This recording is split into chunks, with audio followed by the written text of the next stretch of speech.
Yes. All right. Good evening, everybody. My name's Adam Bria. I'm the chair of the CB11 Housing Committee.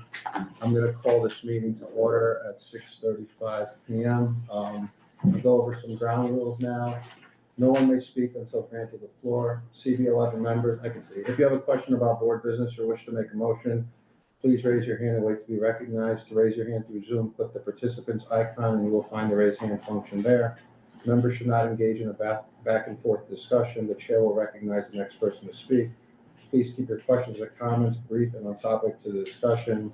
Members of the public, if you have a question or comment about the subjects on the agenda, please raise your hand and wait to be recognized. Angel, if you could take the roll. Sure. Committee members, when I call your name, please answer. Present. Adam Briha. Present. David Giordano. Present. John Green. Here. Christina Johnson. Wilfredo Lopez. Jessica Morris. Here. Beverly Tabone.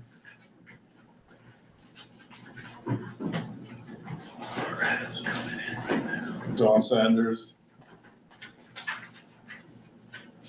Loretta So. Somebody buzz her in. I got it. I'm here, Angel. Can you hear me? Yeah, Christina, we got you. All right, thank you. Candy Vivas Vasquez. And Jason Wu. Present. Loretta So's coming in now, so Loretta So's present. You have one. All right, thank you. If we're going to move to adopting the agenda. If I don't see any objections, we will adopt the agenda for this month's meeting. All right, seeing no objections, this month's meeting agenda has been adopted.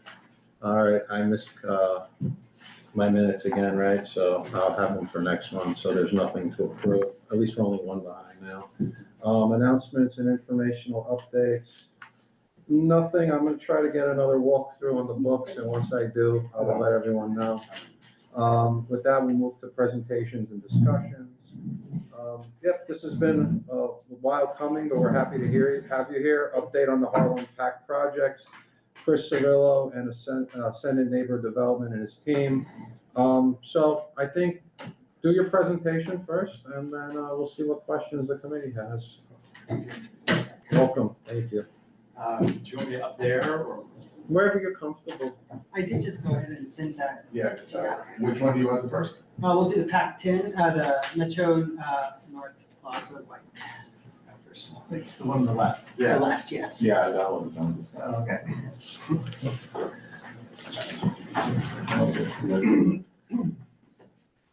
That's the wrong one?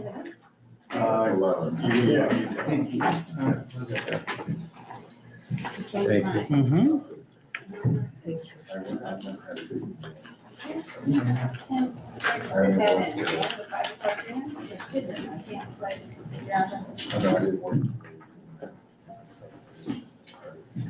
Thank you. I did.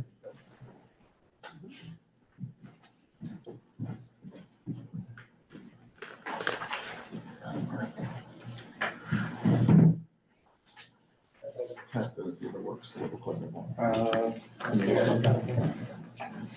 Meeting. Okay. All right.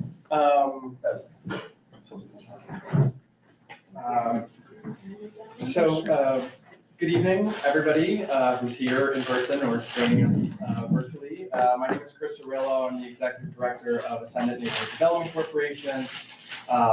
Many of you on the community board already know us. We're a nonprofit organization based here in Harlem, and serving the community, developing and preserving affordable housing since 1988. We're excited to be here this evening to give an informational update on two PACT projects that our organization is a partner in. So we're partnered with two different teams. So we're going to talk about two different PACT projects this evening. We're going to start with a brief overview of the PACT program.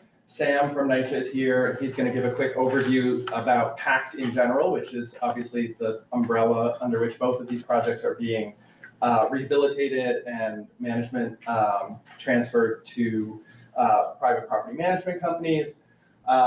And then we'll go into specific presentations for each of the two projects. The first one is a project from PACT Round 10 called Metro North Plaza and Gaylord White Houses. And for that presentation, Brian Backscheider from the Community Builders is going to take the lead. And then we'll go into our presentation on our PACT Round 11 project, which is called Jackie Robinson and Harlem Scattered Sites, which involves 7 different developments. 5 of them are in East Harlem, 2 are in Central Harlem. And Melissa Bindra from Via Development is going to lead that presentation, and then we're happy to answer questions. We can do it project by project if you want to ask PACT 10 related questions when we do the PACT 10 presentation, or we can do them all collectively at the end. I'm sure there's going to be some common questions that cross. We'll do them all at the end. Okay. So with that, I'll turn it over to Sam for a brief overview.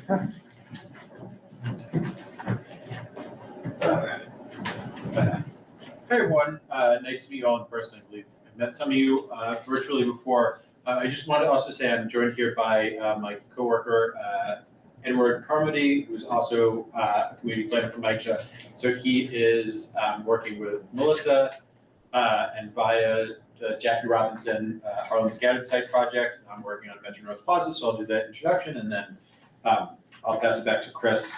So just an overview about what PACT is. So as you're all familiar, as of 2023, it was the capital needs for NYCHA's portfolio are greatly have greatly outpaced the amount of funding that's provided by the federal government. It was estimated in 2023 that the total capital repair needs across the city was $78.3 billion. But the federal government has only provided a funding of this through Section 9 in that since 2011. And through PACT, developments are included in a federal program called Rental Assistance Demonstration and are converted from Section 9 to a more stable federally funded program called Project-Based Section 8.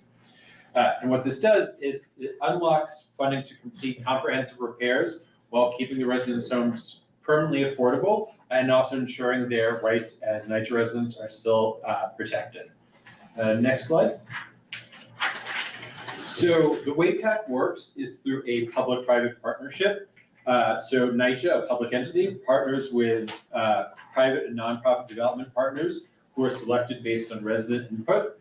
And together, these teams provide comprehensive repairs. So the development partners bring design and construction expertise and address the physical needs of the development.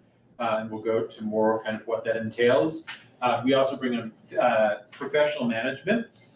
So we partner with a private property management company who are responsible for day-to-day operations and the upkeep of grounds and buildings.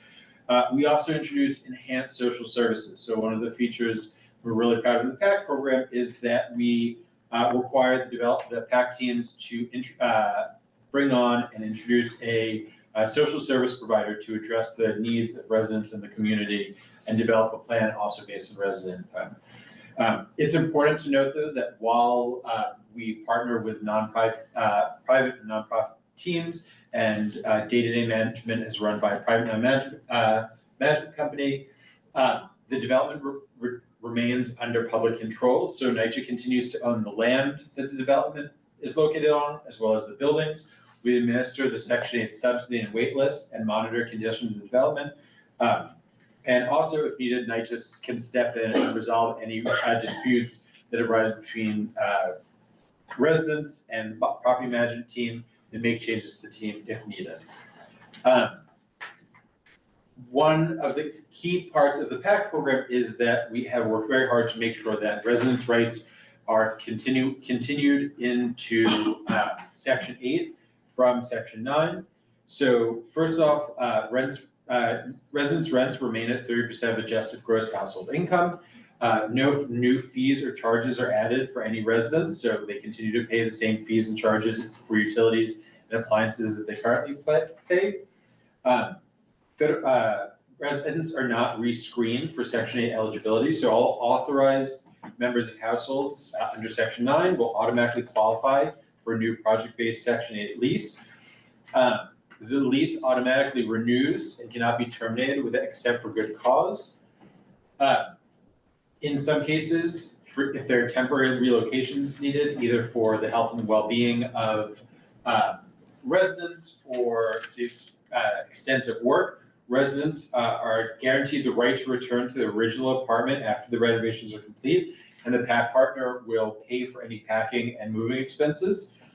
Another feature of the program, although this is a HUD requirement both under Section 8 and Section 9, is that residents are required after construction to right size. So for underhoused or overhoused units, when an appropriately sized apartment becomes available, the PAC team will work with the residents to move to an appropriately sized unit. Residents still continue to have the right to organize and receive the full $25 per unit in tenant participation activity funding from HUD. Residents continue to have the right to have grievance hearings with a third-party mediator. And then lastly, job creation under the program. Section 3 requires the developers to prioritize employment of NYCHA and other low-income community residents. So PAC partners are required to set aside at least 25% of all labor hours for NYCHA residents seeking employment or in construction or property management. And with that, I will pass it back to Chris to go over the project. And I'll just pass it right to Brian Baxter from the community. It's okay. The community builder. So our joint venture team for the PAC-10 project includes Ascendant and the community builders. And this combination may seem familiar because we just finished field work earlier this year on the project we were joint ventured on, the Beacon, which is the rehabilitation of the East Harlem Multi-Service Center with the new construction of affordable housing on that site through an HPD RFP. But Brian's here to talk about PAC. Thank you, Chris. Thank you all for your time. Just a quick intro on the community builders. If you don't know us, we're a nonprofit, originally founded in Boston, but have grown in 1964, but have grown since then. We're now in 5 different regions in the East and into the Midwest, including a New York City office here where I'm based. We developed 34,000 units of affordable housing and currently own and operate 14,000 units. But we often work with local neighborhood organizations to make sure that any work that we're doing is really responding to what's happening on the ground. That's why it's been great, both on this and on the Beacon, to partner with Ascendant. And then also pointing out Wavecrest, our property manager, Jody Ann is here from Wavecrest, as well as NDG, our general contractor, both very well versed in the PAC program. They've done several of these engagements, and I think in a lot of ways have become sort of a sounding board for NYCHA when they're trying to figure out sort of problems and issues on other projects. So we're excited that we're partnering with them, as well as our design team here, UAI, Terrain, and Paul Casciucci Architects, as well as a sustainability consultant, Bright Power, and a relocation team, HOU. And then just, I think you guys know Ascendant well, and then also, the community builders also has a Park Haven development in the South Bronx, the Mott Haven, as well as the Beacon project that we were just mentioning. So at Metro North in White, we have, as Sam really highlighted, there's a really resident-focused sort of redevelopment.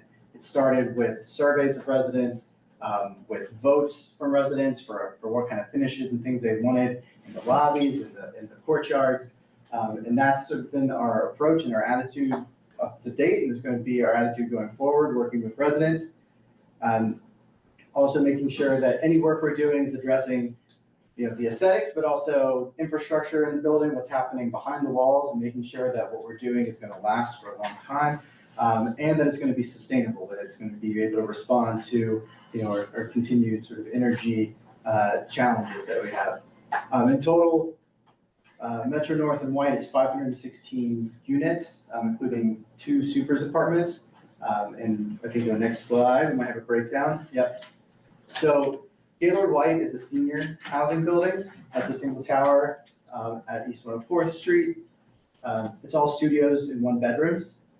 And Metro North Plaza, a couple blocks to the south, is a family development. So 3 buildings from 1 all the way up to 5 bedrooms. And so we have a wide mix of needs, and we treated each building as its own entity that with its own groups they each voted separately on what the finishes would be. They both gave us feedback on separately what their needs were to make sure that we were, catering the redevelopments to the needs of each site. And some photos, if you're not familiar. And, all right, so into the interiors. So this is Gaylord White. Bottom left is a rendering of what the lobby is gonna look like. So the biggest, other than the nice colors and sort of some of the aesthetic changes, the big difference is the mailboxes are gonna be new accessible mailboxes. And that's across all 4 buildings in the development. Again, new kitchens and bathrooms, these were selected by the households. But like I said, we got in behind the walls to really make sure that what we were doing here was going to address infrastructure issues. So we were replacing all of the waste lines in this building. We tested all of the water lines to make sure that they had a long, useful life. We get into, we are doing new elevators, so brand new, all new equipment, new cabs, new heating and cooling. So currently Gaylord White has a steam boiler. It is raining in the cellar because of the leaks. It's causing floods in people's apartments because of the leaks. We're removing the steam system entirely. This project is going to have new electric heating and cooling through what they call packaged terminal heat pumps, sort of the newer version of a PTAC. They go under the windows in each room. So each tenant will be able to control their own heating and cooling with a new electric heat pump.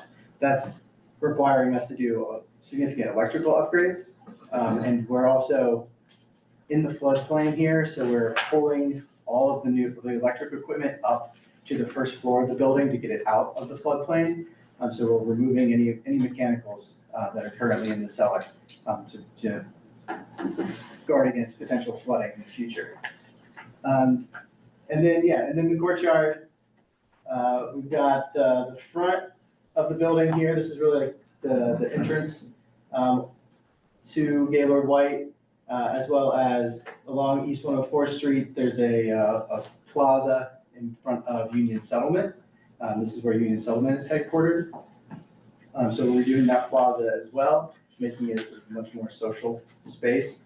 And then there's a courtyard that's in, they call it their secret garden. Currently, it's only accessible through a senior center, but we're rearranging a little bit of the first floor to make sure the residents have a little bit more access to it. It's not going to be just controlled by Union Settlement now. It'll be controlled by the building, and we're renovating that space as well. One interesting note was the shuffleboard court here was actually on the original historic drawings. I don't know if it was ever built, but it's certainly not there anymore. So we're giving them back something that maybe they lost over time.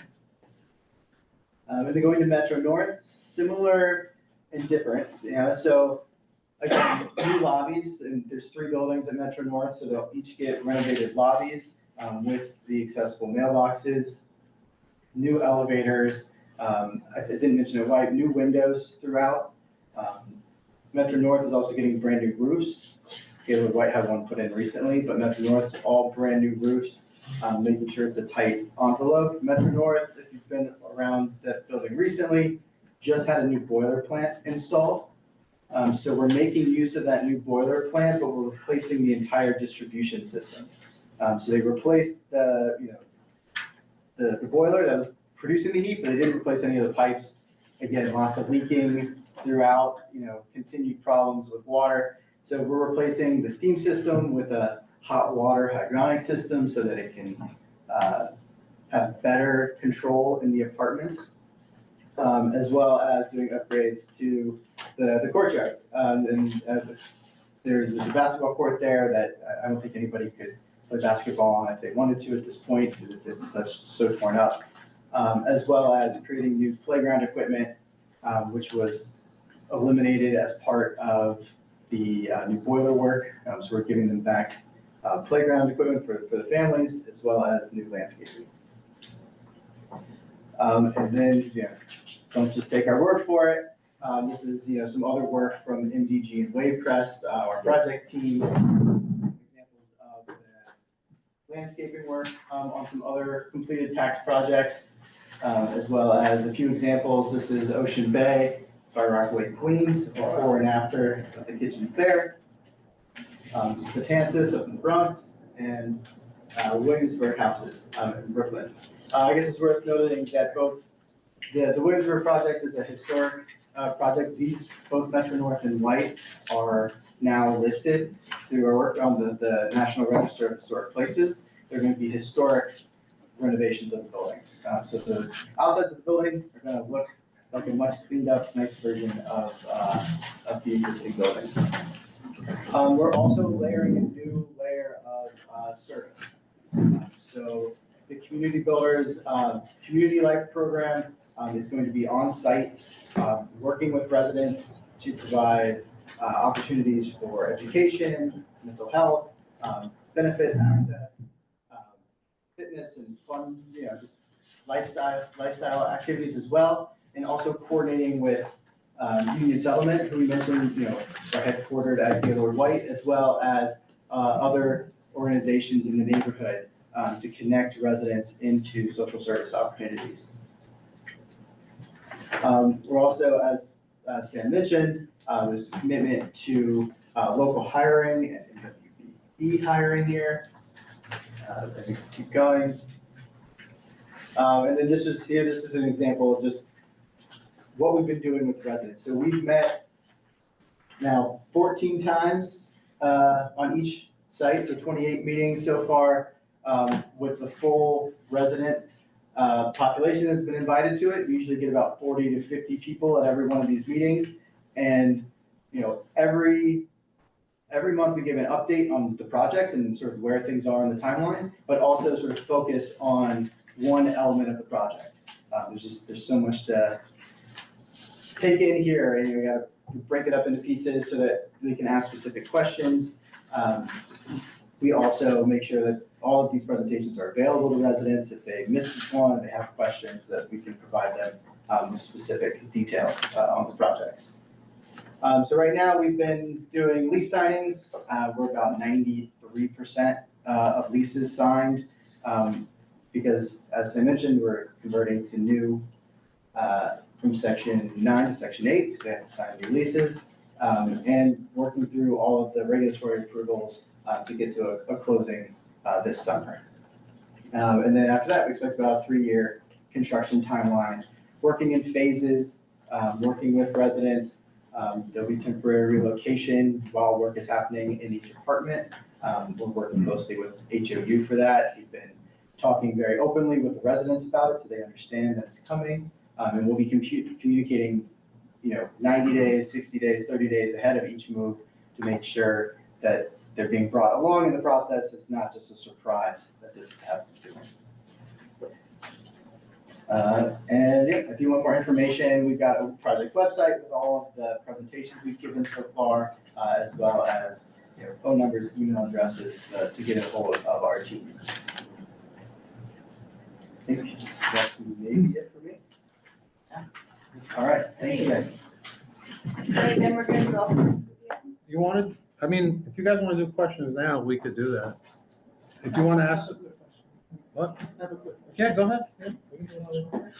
I have questions too, so if you want to do it, I'll pivot. I'm just curious, for the tenant outreach meetings, what's the feedback that you've gotten from the residents? I would say at least the ones that show up they're generally pretty positive. That's not to say that it's positive across the board, but I really feel there's a lot of consistency. There's always like a handful of new people and a lot of like the same group that are coming to really make sure they're educated and they ask a lot of questions. But I also feel like we built up a lot of rapport with them. If someone new comes in and started like, yelling about something that, other people would like shut them down, So I feel like it's been a really good relationship on both sides. Has there been any feedback that you've received that you've then incorporated into the plans? Yeah, I mean, Lots of it. I mean, a lot of what we do here in the resident meetings is around current property management conditions. So, Yeah. you know, there's always someone or multiple people from Wavecrest for this PAC project there listening and, you know, kind of preparing, you know, to know kind of what to expect on day one when the conversion happens and property management responsibilities transition, because obviously there are going to be immediate needs, things that, you know, maybe not, that aren't going to get addressed in the time that's left while NYCHA is managing, that are going to become the responsibility of the PAC team on day one at conversion, even before we get to rehab addressing, you know, like there's sort of waves of work that's going to be happening. There's sort of immediate health and safety issues and other emergency needs that we're going to need to address. So a lot of that, we're getting that sort of feedback, but then, you know, the residents have provided a lot of feedback about what they want to see, what problems there are, you know, pointing out issues with building systems. You know, security issues are always a big concern and come up a lot, you know, access to buildings, doors that aren't locking, blind spots, places where cameras are needed. So I think, you know, all of that feedback on a lot of different issues has come up, as well as, you know, a lot of feedback during the meetings that were specific to the social service needs. There was a very extensive survey done at both projects of residents to get feedback on what individual households' needs are, what their, you know, desires are to see kind of in the post-conversion. Are you able to share the results of that survey with us? It's posted. yeah, it's actually, we had one of these, there you go, social service needs assessment results, and we, you know, it was a presentation that we gave to the residents. Actually, we can easily, happy to share with you, but it's sort of the consolidated information from, you know, the door knocking, you know, resident surveys that we had done. Yeah, I think that would be appreciated. Yeah. Thank you. Jessica? You, appreciate the work. I appreciate grouping these two very different building forms together. I happen to live right between them both, 102nd and 2nd. A couple of concerns. One, and it's great that they're listed as far as preservation and register is concerned, but I just want to throw out there the post-Sandy hack job at Metro North, staircase to nowhere, and various landscaping entities without drains. The residents have lived through this, and I'm not sure if they're, I remember being on the street and hearing the buzz about this a couple years ago when you started these meetings, and everybody was, it was happening. There was like word on the street was like, everything's changing, we're getting kicked out, this is going some direction. And I know that sort of effect happens when big change kind of comes in. But so you have inherited a set of projects post-Sandy at that site that were not done properly. In my you know, eyes on the street understanding of what the practices are. Do you plan to, how are you gonna handle that? Is that part of your scope? Who's gonna fix that before you all get started on the good stuff inside?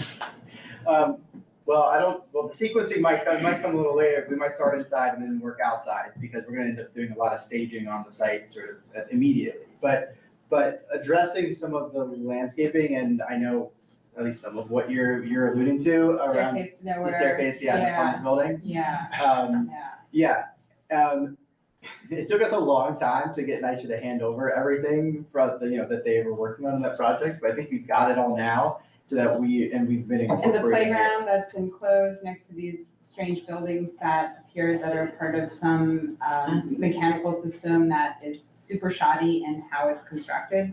Those are also part of what you've inherited? Yeah, we've inherited we've inherited It's the all project. ours, or it will be. And so- Everything in between that is also. We're working right now, actually, because we recently sort of got permission to get the playground sort of incorporated into the landscaping plan. And so I was actually just looking at plans this morning about that, and trying to make sure that we're connecting everything together in a way that makes sense. We have to be a little careful about how much we undo, since it was federal dollars there. Like it's a lot of discussion around sort of how to gently sort of, Okay, supplement you're that, taking it but up. it's part of what we're doing, yeah.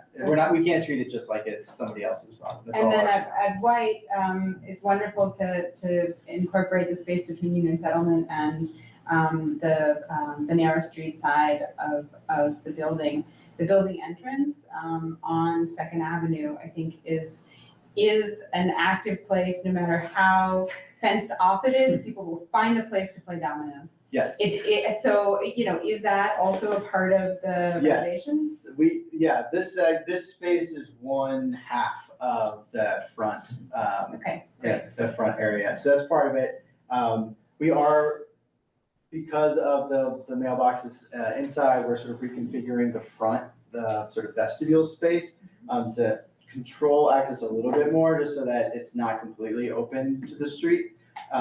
But yes, we're aware, and the domino players have certainly Wait, been very, Vocal? they've been very vocal, it's been very much a presence on site. the last thing I'll say is when you're connecting new with old, considering the drainage details, like with a fine tooth comb, because there are situations, especially the infill across the street, Washington Houses, that is known for being a giant puddle that is uncrossable unless you have a raft. And it's funny, but if you wade in this filthy water that has rat poison, that is covered in trash, and you have to get from your home to the subway, and it's a reality that everybody deals with. So when you're connecting new with old, just really make sure your landscape consultant is considering kind of, and when you're on site with the construction, that those details make such a big difference to how people feel the overall kind of level of care has come through. So Yeah, no, it makes so sense. way down the I appreciate line, the but feedback. No, it's really great. consider it. Thank you, Jessica. Any more questions, Candy? So, considering the section 8 being converted from section 9 to section 8, are the seniors fully aware of the section 8 and the process, what they're gonna be, giving up and how things are gonna be changing, and including with the Metro North? Because based on what in other PAC, people do come in and they're confused, they didn't even know what was the changes and what were the implications and what the ramification of once everything is converted, and how they're coming back to their apartment is too small, it's not exactly, so there's a lot of stuff that really has the devil in the details. That is, I don't know if you're giving them the fine print now and not wait for them to be replaced right back into their apartments. But it's just, I've been seeing how a lot of people have now experiencing that, the whole conversion, and they thought that they were gonna get something different besides signing up for fresh paint and cabinets and new floors, Yeah. So that's very important. I'd say the seniors actually largely are much more on top of this than that family building. They are very organized and serious and driving. Well, you have a the good process. president, association there, Yeah, and absolutely. he's very savvy. He knows Yes, how to move absolutely, around, yeah. So- He's not Yes. shy. No, he's not, then No, that's a good thing. And I asked Matthias to put the schedule back up here just to highlight, leasing and the transition, were the focus of a number of meetings over the course of many years to get maximum participation. And then, everybody had an opportunity, like drafts of the leases and the house rules were circulated. People had opportunities to comment on those. Comments from the resident leaders and the residents were incorporated into changes. So, it's been a very long iterative process to get to the point where we actually are, now at, 90-something% of new leases signed.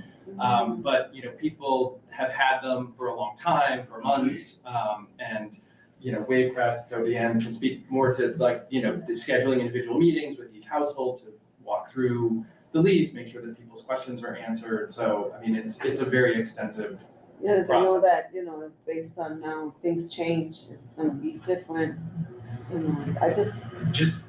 But I wanted to add something to, that I think we hadn't mentioned, is that at all NYCHA projects, but we've done this a lot here especially, NYCHA connects, all residents have the option to meet with Legal Aid Society, which is an independent outside legal organization that Google them, they have very strong opinions about our program that you can look up, but they are available by phone. They come in person to meetings.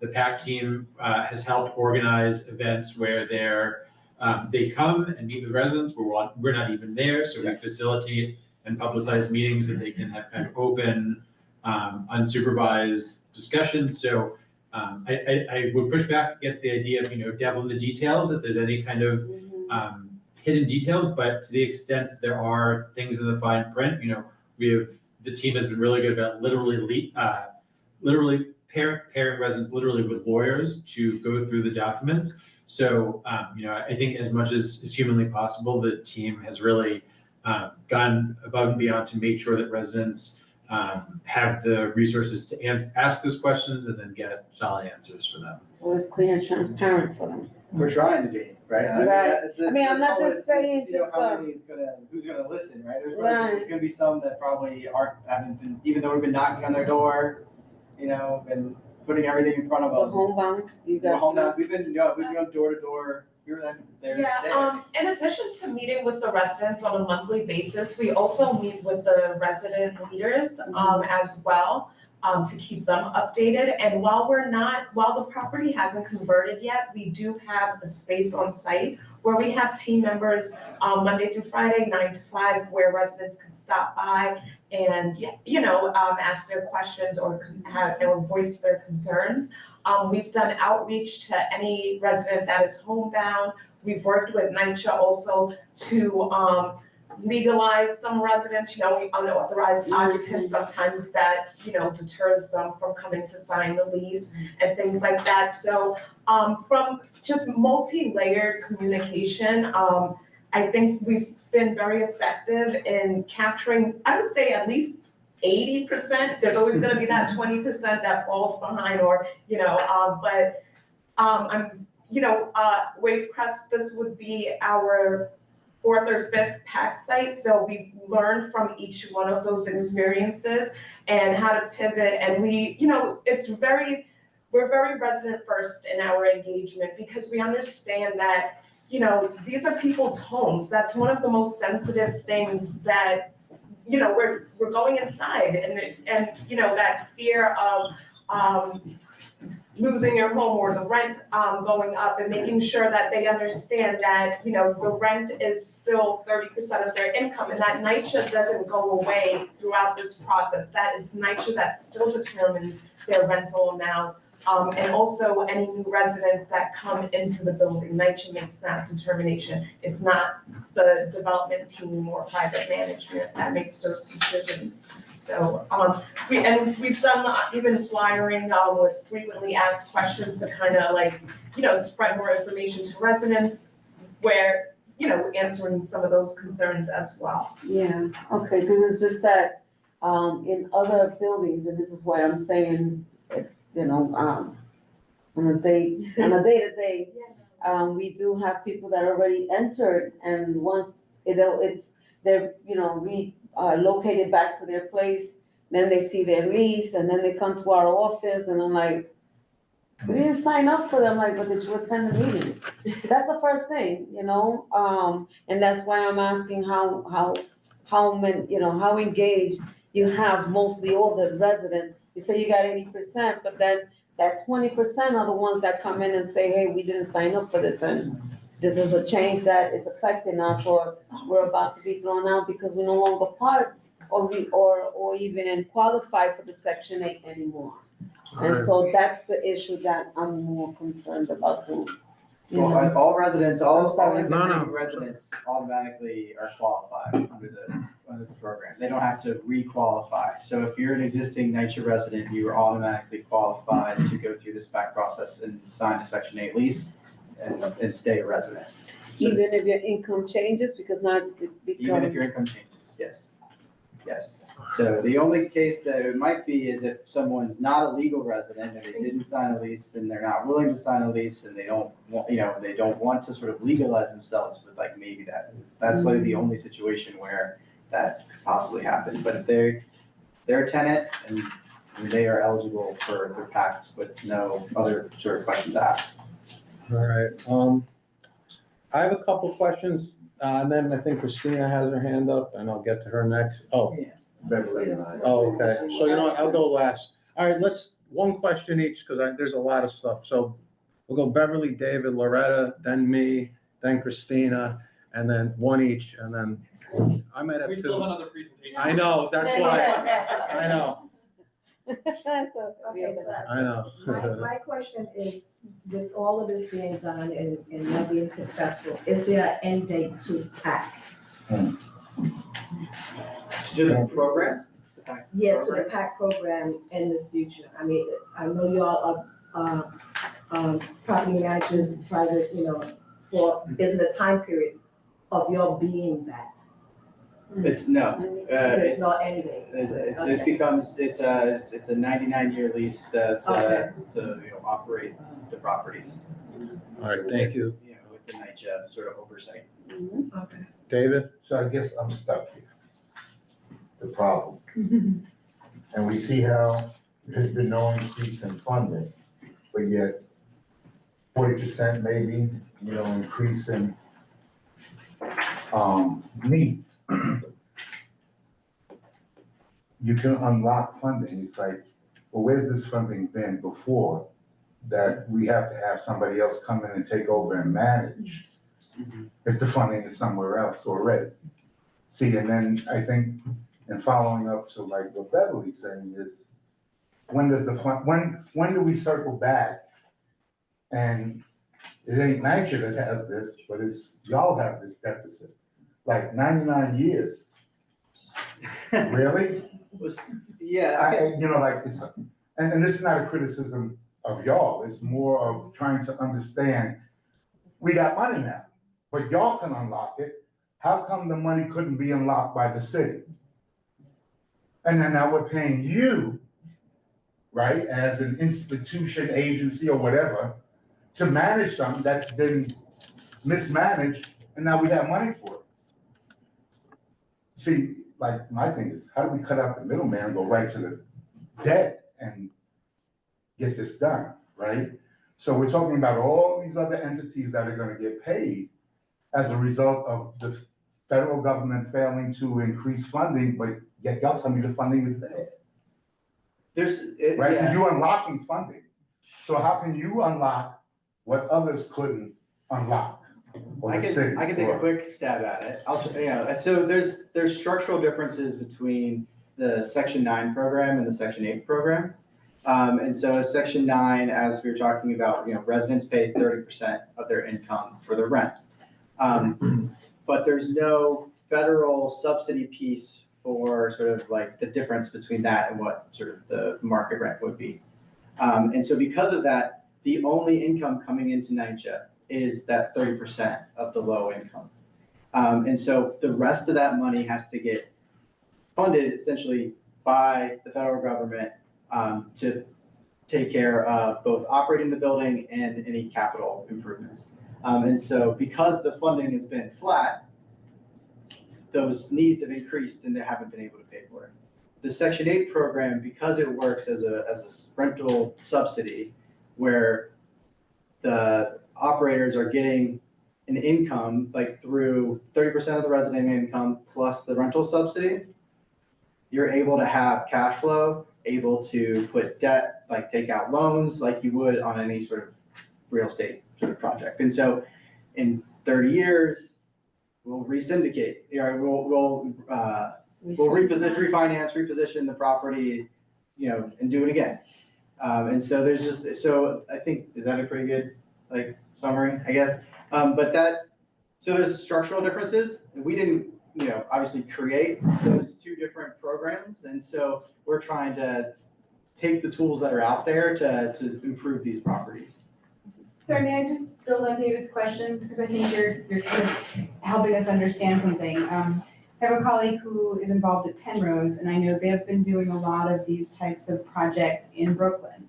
You're focused here, taking on, Chris, your team sort of mentioning that you're grouping, working with a sort of a locally known nonprofit and partners, and that allows to sort of take on, this is not a small thing that you're taking on, and scaling it in a way that it's still a big project, but it's manageable for the scale of your entities.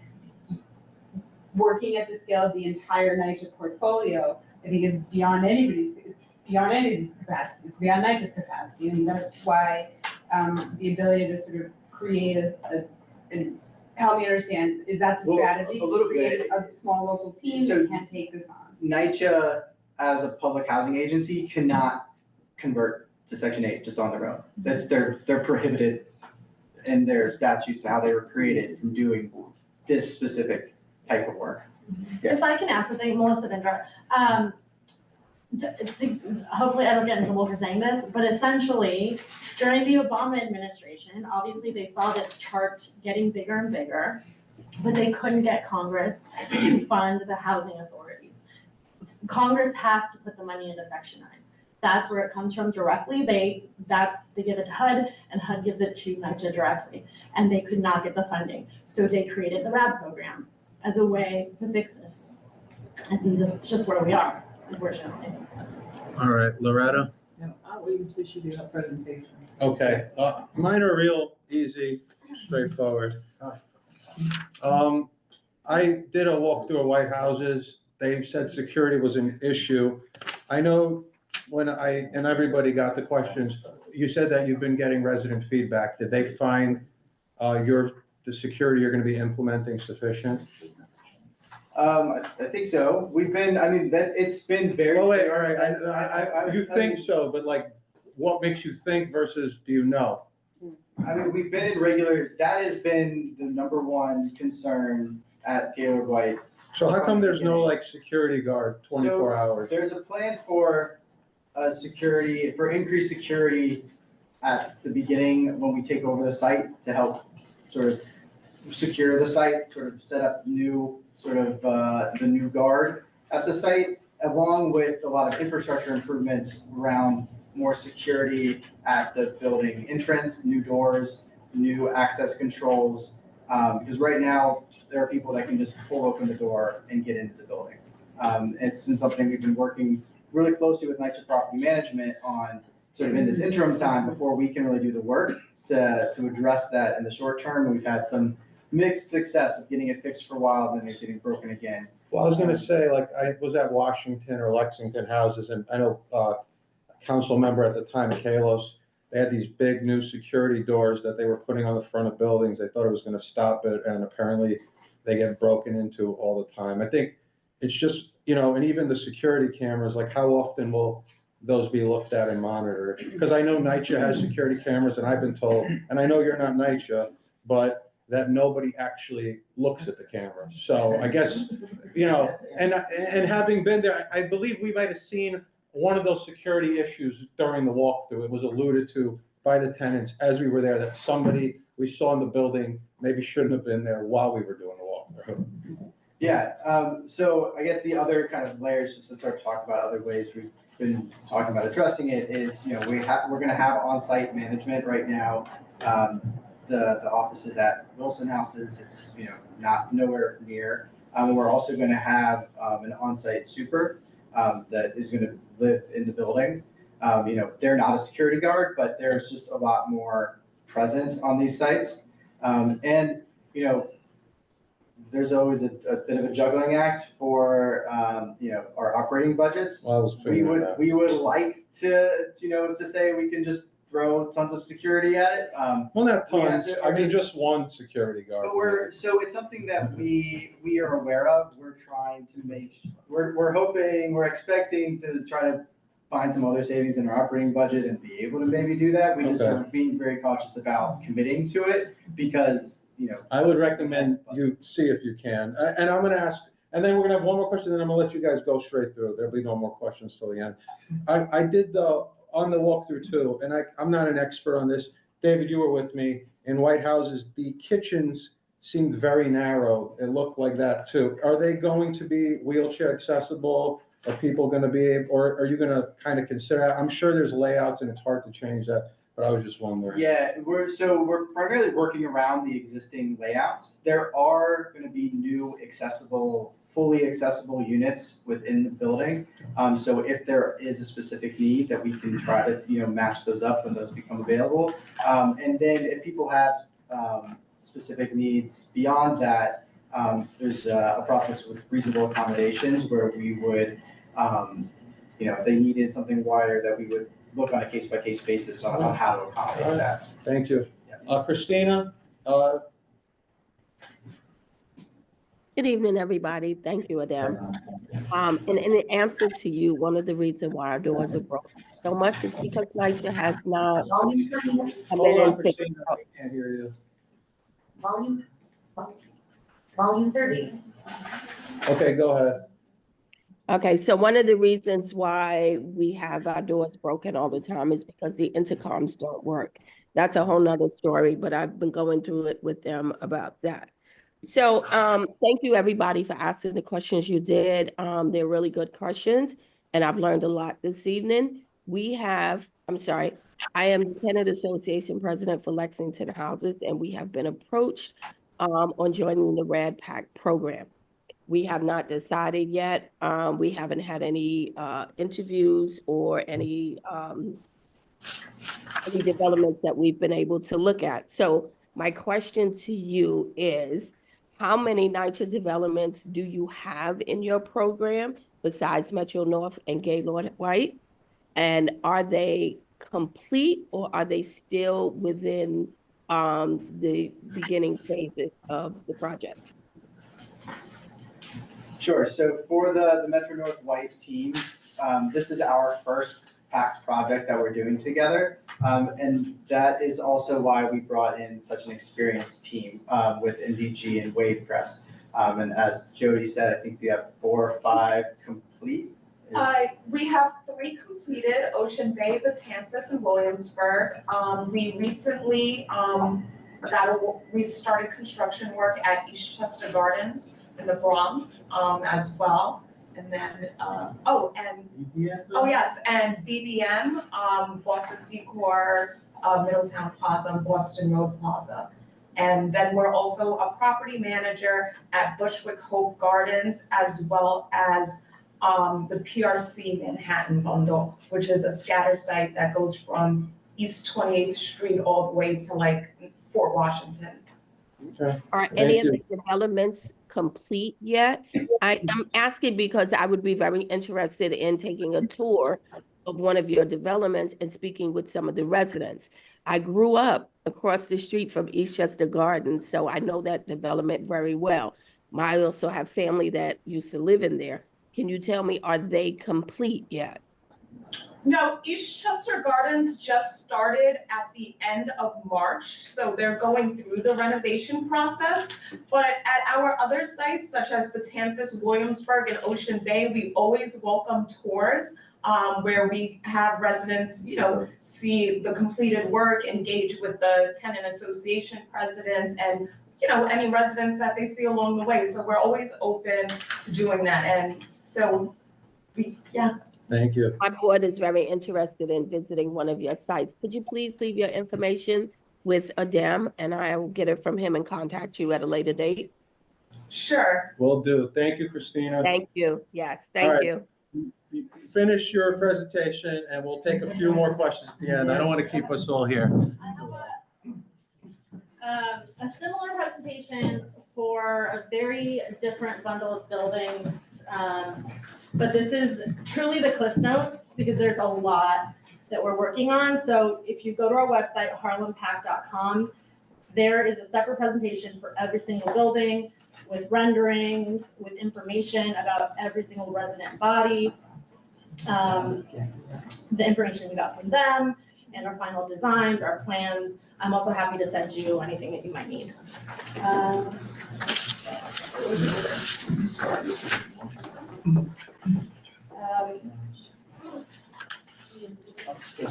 I will, So I'll just run you through. Yeah, you can, I'll just get us started. So my name is Melissa Bindra. My company is called Via Development. And so we're the lead developer on this project called Jackie Robinson and the Harlem Scattered Sites.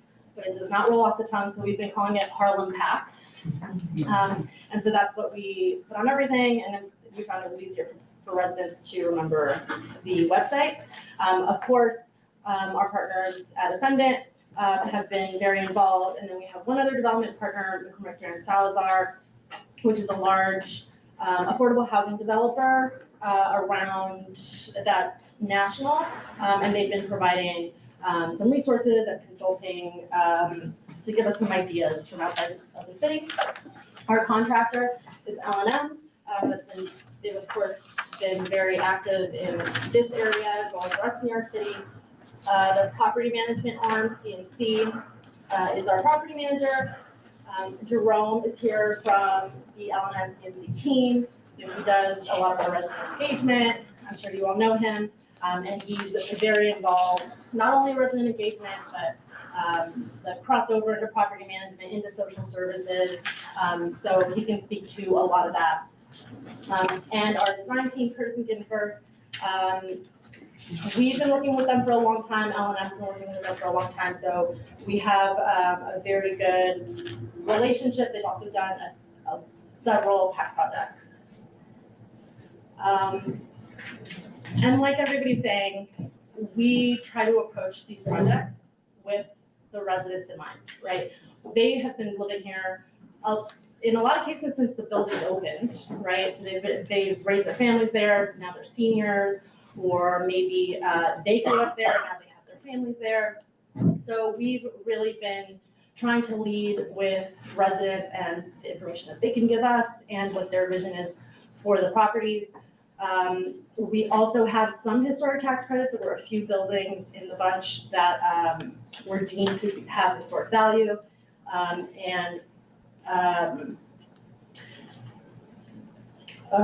go to the next. If you will go to the next slide, so you have an overview. So this gives you an idea. We have 10 different buildings.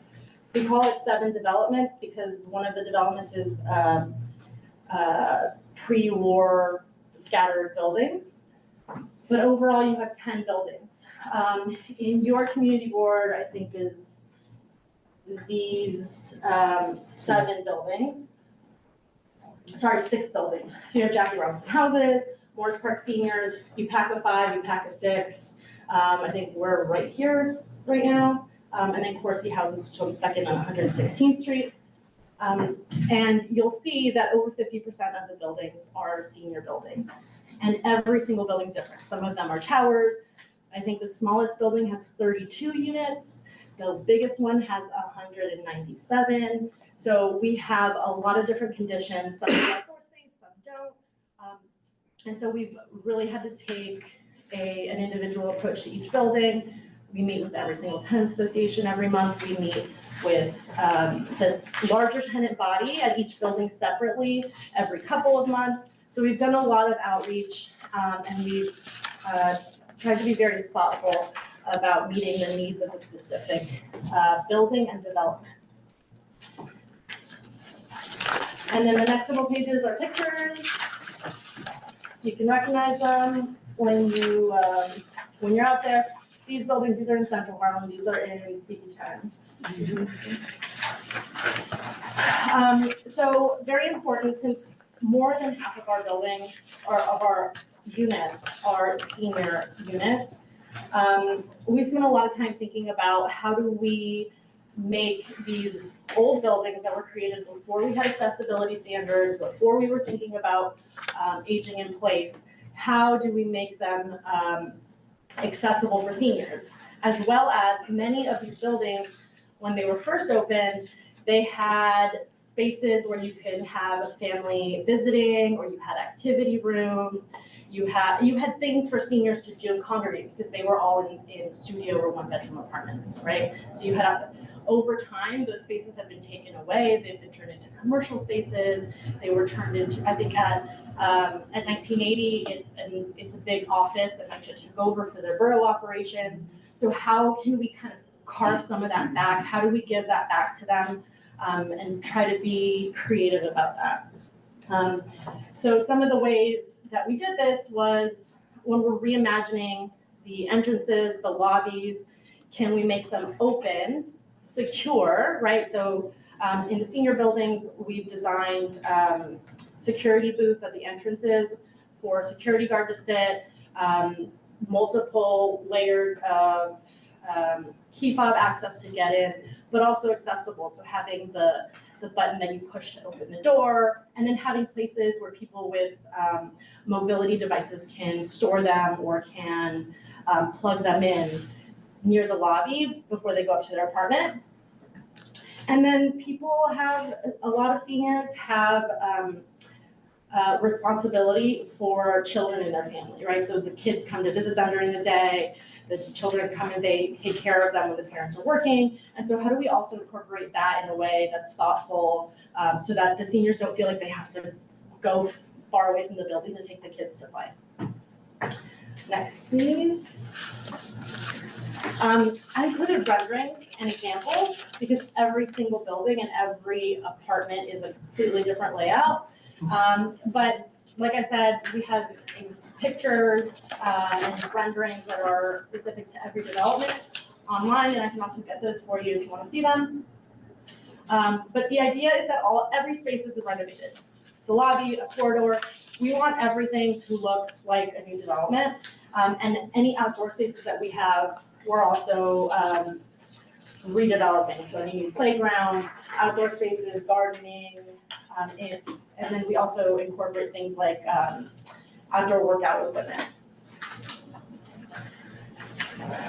And then where we can, we were able to carve it out in one way or another in every building, is having common area amenities. So whether that's having a dedicated office and meeting space for the resident association, having a community room where residents can have meetings. And then in some special circumstances, we had extra room that maybe was being used as storage that we're able to convert to resident lounges or gyms, or in the senior buildings, like I mentioned before, having spaces where like recreation spaces for them to gather during the day, or for them to have family visit. This is an example, and Ms. So will tell you that it has changed, but this, I like to use Jackie Robinson as an example because it has everything. It has an outdoor space, it has buildings with space that we were able to convert into common amenity spaces. So you'll see here, I don't know if you're familiar with Jackie Robinson houses on 128th, but it has this elevated playground. Everything's going to be completely renovated, made more accessible, that playground area. If you walk onto the site, everything, it's like another step. You have to, you're like hiking to get to the front of your building. So all of that's getting regraded, so it's nice and smooth and it's easy for people to get to the building. And then we're also including seating areas. There used to be a splash pad, like a fountain for the kids. We're putting that back in. And then of course, this we put together, we had, we called a design charrette or a design workshop, where we had a meeting with the residents and our design team, and they showed them some examples, and we had different groups speaking different languages and getting ideas from them on what was important to them. We put the plans together and then we brought it back to them and said, what do you think about this? Obviously, each development had a different approach to it, had a different level of engagement, but we thought it was really successful, and we were able to incorporate a lot of things that residents were asking for.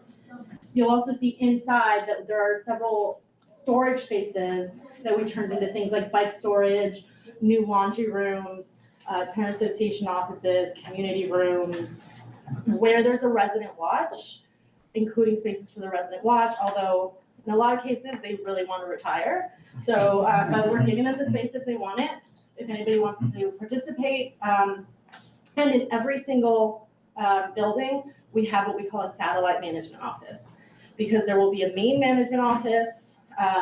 I'll take you back to the map in a minute, but there will be two main management offices, and then each building will have a satellite management office where our staff can go meet with residents directly if as needed. Our social service plan. So we're working directly with LSA. You all may be familiar with them. a local nonprofit based here in East Harlem. They have been a really great partner for us. So they will be the main social service provider. They will directly staff our social service offices. They will provide, so all of our social service workers will, while they will be part of our team, there will be our full-time employees. They will be managed by LSA. They will have all of the resources that LSA has.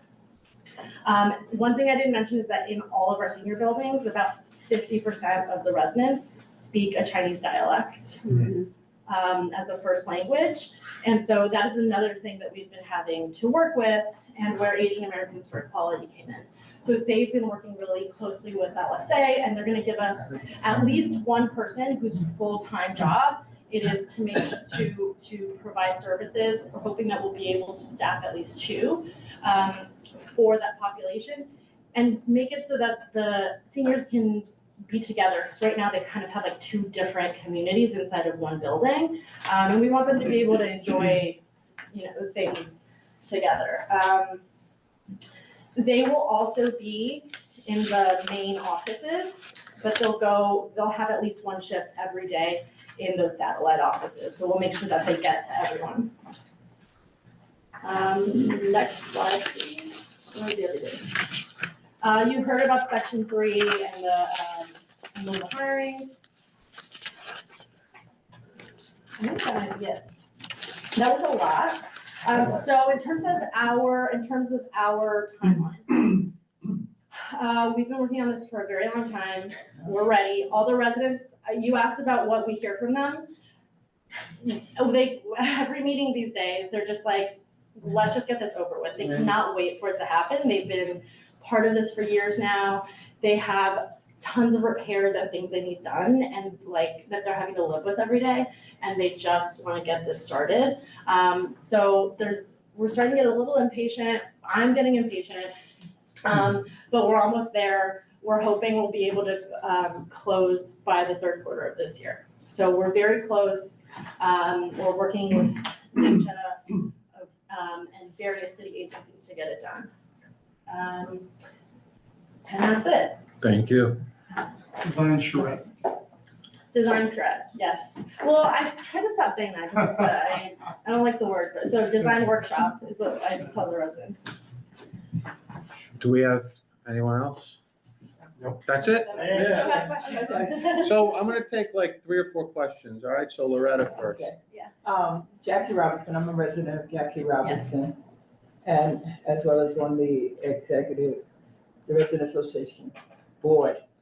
And again, it's just like you're saying, and most of them, there are mixed opinions, residents that plus, residents are not.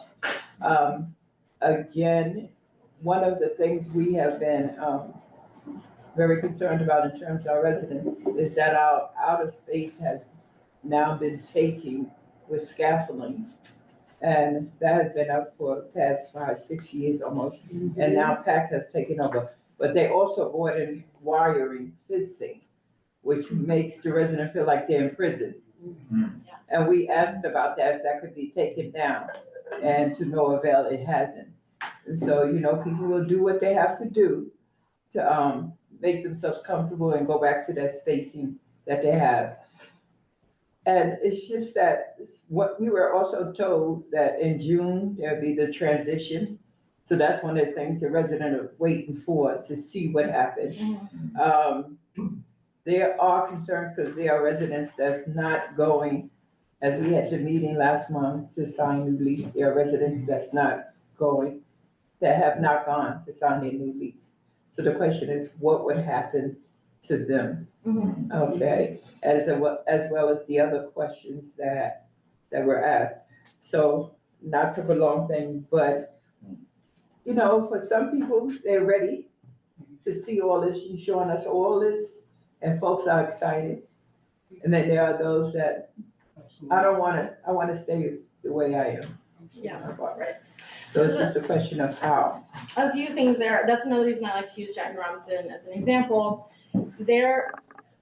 Because they have all this space in the way that the buildings are laid out, there's scaffolding everywhere. And so And that's just a result of repairs needing to be done on the facades. There was also at some point, they did some work on the roof, and so they only added to it. And then under all of the scaffolding, they fenced it in. So you are just, it's a maze of fences, and then people sometimes cut open the fence to get in so they can sit on a bench. So there's a lot of that going on. And so that was some of the feedback that we got from residents. Unfortunately, we haven't taken over yet, but once we do, that's something I took back to the design team, and we figured out, okay, well, we're gonna work on the facade in sections anyway, so can we get rid of all of this and move in sections and only cut off certain sections at a time so that there's always some open space, and there's just less of this fence everywhere. So we're trying to do some stuff like that. It's never gonna be pretty, right, because we're in the middle of a construction zone, but we have to make these accommodations when we're working in a place where people live, right? The other thing is leases. We've actually people have a lot of questions, obviously. The lease is like, I don't know, 70 pages or something, right? Like it's this huge document. We have, you have house rules and we have all these other disclosures and things attached to them. We've gone over it with residents several times. And everyone has questions, and we've been available to them, and we actually have a very high rate so far. We're over 90% with our leases signed. There's always a subset of people who maybe, like, was mentioned before, they don't have, they're not in the apartment legally, right? And so they have some issues, and we're trying to help them get that documented, or we're helping them get that transferred from, maybe they inherited it from someone, but they never went through the process to paper that. So we're helping them with that. We've actually had a very high rate, and our team is every day knocking on doors and calling people to help get them to a place where they can sign their lease. So I think we're actually in very good shape. If anyone does not sign their lease, when we convert, their public housing lease will no longer be valid. So they will be living in the apartment without a lease, essentially. And so we'll give them an opportunity to sign the lease. They can sign it at any time, but if they continue to not want to sign a lease, then we have to just go through the process that we would with anyone who doesn't have a lease. Okay. Jessica? Wow. No. Thank you very much. This is just a general question for both teams about the tools, and I know L&M has done some of this work in kind of recognizing the sort of the S part of when ESG was something you could say before it imploded and everything kind of changed, but that the social benefits of having services on site and what that means for bottom lines, being able to, is it too late to kind of capture the present moment of kind of resident health and well-being in some kind of qualitative and quantitative way, so that when this work happens and you get to an after, there, is there a partner, some sort of research partner, someone who has what's needed already, and thinking about a couple of incubators in various universities that are doing this work to measure. You need a baseline in order to say, hey, this great work that we did increased resident well-being and collective health, especially with seniors, in this way that has this much value, right? So that you're actually able to capture that as part of the investment. And you can say from healthcare costs, from all of these things that are outside of your lane, but are, in terms of, dollars spent for kind of resident support, have value. So now would be the time to start to use, before you kind of are going, use a couple of months to get someone who has a survey, who can just get in there and do the work and has interest in saying, okay, yeah, let's measure this again in a few years. Because I think you have these populations that are going to stay in place, and they're going to be healthier because their housing is better. And that's something we want to be able to sort of highlight and capture how much it matters so you can continue to do more great work here, especially. So We should definitely share, I think we should share the social service survey that we did with you all. That's how LSA came to the team. Because we wanted to do a comprehensive survey, like you say, to get an idea of people's needs. And some of the questions that we asked, in addition to just like, you know, what do you need, was how connected do you feel to your neighbors? Do you feel safe in your building? Do you feel safe in your neighborhood? Do you use these services that are near you? Some were sort of, qualitative, like you say, like, how do you feel about this with the range? And we put together those results, but I think it's a good point to say, like, we should follow up and do this again in a few years and see how did this affect the community and the individual residents? Yeah. Just from a NYCHA perspective, NYCHA has been working on a resident satisfaction survey across developments to kind of do exactly this for the PAC project as a whole. It's a huge undertaking for a single team to kind of produce a longitudinal study, but NYCHA is working on this exact thing to kind of quantify as much as possible, both for justification of the program as well as, for self-improvement. So this is something that NYCHA has implemented and is continuing to develop, surveying resident satisfaction after conversion to understand kind of how things have changed and also where there's room for improvement. I can certainly connect the board with kind of data from that. Yeah, I just to add, I think, and it's probably the same for Melissa, the fact that we have a social service team that's going to be based on site, like part of the way that they track their success is that they'll be doing annual surveys of the residents to track, what's the success of the programs and some qualitative sort of things as well, so that we can always be adapting to, adapting needs. But part of that will also be sort of measuring our success as we go. Just follow up, I think 2 points. One, that there's also an economic analysis of those kind of well-being outcomes as a part of your kind of ownership stake as developers. Christine understand that. I think also at Town and Gown, Terry Matthews, she wrote this amazing master contract to allow agencies, city agencies, NYCHA included, to partner and bring in these sort of research tools that are supported in those programs. So if you're not familiar with how it works, it sounds like you're doing those things, but it may be something that can be amplified. And I would say that these are really great case studies for, it's happening, but I think it will be measurable in the community with the amount of senior housing that's being affected and what those healthcare costs will be as a change. So I definitely, I want to add that we, Jerome Dunbar from L&M, we are starting to interview residents, look at the quality of life, to get feedback from them at some of the completed PAC sites. And it has been really a endearing thing. So we have started that and started to take a look at putting together residents to get their feedback, their honest feedback about before and after. And it's really touching.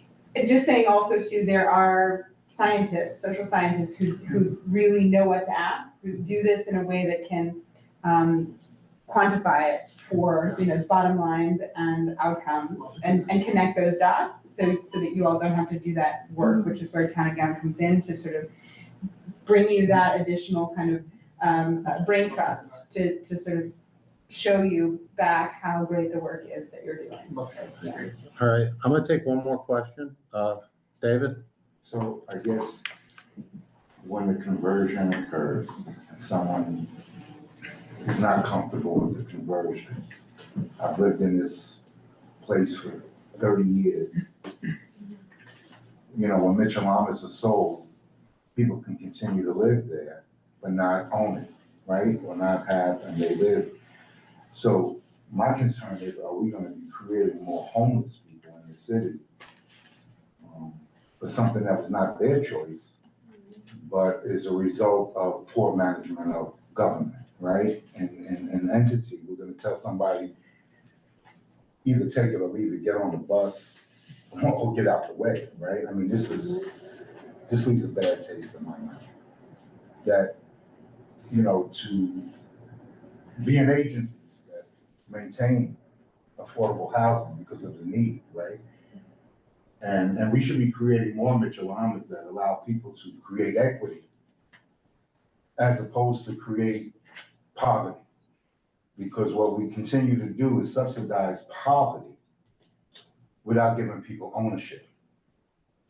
So in this conversion, my thought would be, how are we not preparing people to own their apartments? Because that's where the equity is in this world, property. I lived in public housing in the 60s in the Bronx. And my parents were fortunate enough to have the Mitchell-Lama programs in the 60s. Why are we not creating those opportunities for people? And then yet forcing them to accept something? We'll wait to see the changes. So my question is, how are we communicating this to people that come conversion day 2026, you out? And what are we giving them to now take their apartments, their homes? I rest. I think the most important thing that we tell residents, because we hear this a lot when we come to meet with them, there's a lot of nervousness. People start Googling, people start talking to other people, there's rumors that float around, and they're worried. Change is scary, right? And they're worried what's gonna happen. You know, now there's property management. Am I gonna do something wrong and they're gonna try to come kick me out because they don't like me as a resident? You know, there's a lot of things like that. But what we always tell people when we first meet them is, we're in the business of housing people, we're not in the business of evicting people.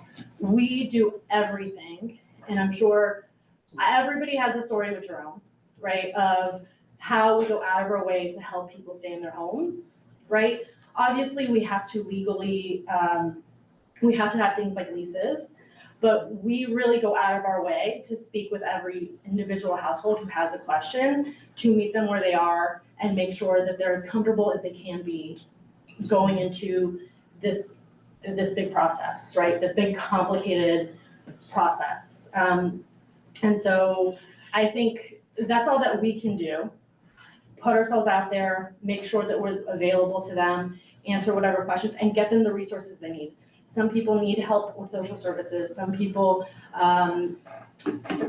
need help being connected to health or legal resources. Whatever it is, we're there as that bridge. It's really missing right now in all of these buildings. And so like you bring up, it's not a perfect solution for anything. Sounds like we gotta send you to Congress because you got the ideas, but. I don't play that game. And the Yeah. engagement is tough. Yeah. And we have a resident here from Jackie Robinson. It's a very distrustful. It's a great deal of distrust. And we work our tails off to make sure that folks have the information. And we, as Melissa and as some of the others said, we make sure that we put place things in place. I'm a 24/7 guy. They call me, I get calls at 2, 3 in the morning from the residents. And that's I'm not saying that everybody does that, but that's the accessibility. That's the hard work of trust, of earning trust and putting the work in.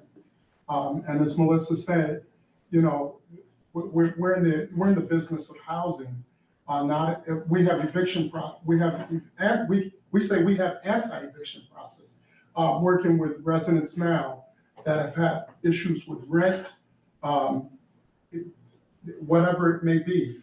And we just continue to work with them. And these are someone said it earlier, they're homes. Mm-hmm. They're homes. if you can remember two things in this business. One is that tenants occupy. I refer to all of our residents as residents. Residents reside. And the second word is home. If you can get your porters, if you can get your maintenance guys, if you can get your property management to understand the word home, when I walk through that door and I know it's somebody's home, I walk through it differently than when I feel it's a unit. It's a number. When it's somebody's home, you respect it from the minute you cross that threshold. And those two things, and that's what we do. And some of the projects that we're working on, it's been a delight. All the residents, as she said, some residents are hold back. We have residents that have maybe one or two that haven't signed on properties. They're still there. They're still there a year and a half after, year after completion. And we will continue to work with them, continue to try to educate them and explain this process.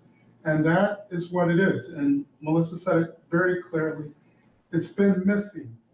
And getting to that signing date, getting to that is very hard because the residents, it's the most difficult thing because they don't trust.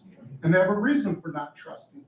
Years of that's how we got to the point. And the residents will tell you all the time in the meetings. But it's you just have to keep working. We keep working, and we keep earning the trust of the residents. And it's just work. It's just putting in the work. The same thing you guys do with the community and keeping people honest. Thank you. All right, I'm gonna take one more. If you have other questions, you can send them to me and I can forward them. All right, so Beverly, and then that's it. My question is a little bit different. With all the partnerships that you have, are any of you getting done, any of your agencies or organizations getting any tax breaks as to doing part of the PAC program? There are no tax breaks, but for our organizations, but the historic buildings, the buildings that are registered as historic, when you do a renovation, they're eligible for historic tax credits. And so we take those tax credits and we essentially sell them to a bank, and that's a way that we get money to pay for some of this stuff. So that's just, so there are tax credits that come to the properties, but the bank takes them and gives us money for it. And those are the non-NYCHA buildings. Those are some of the NYCHA buildings, yes. In this group, it's Corsi houses, Jackie Robinson houses, Morris Park. And then there's a building in the Mount Morris Historic District on 119th and Lenox. That is, so those 4 buildings are all historic. All right, thank you. It's real quick. Okay, go ahead. Because it'll never end like this, but go ahead. So you may have heard, so is there a willingness, I'm not sure who the right entity or party to speak to or to suggest to, but cash back for renters. This is a program that is piloting through an app.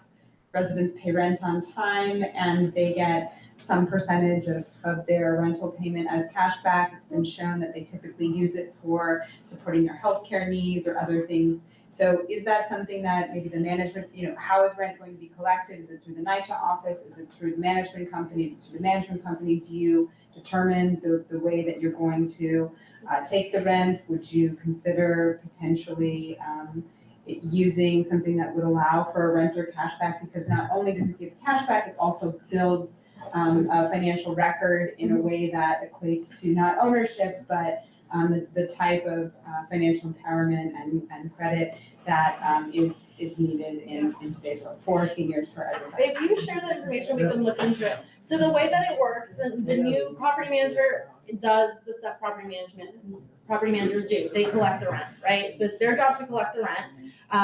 And then NYCHA pays NYCHA's portion of the rent, but it's the property manager's job to collect the rent and to keep the apartment in good repair, or else NYCHA doesn't pay the rent.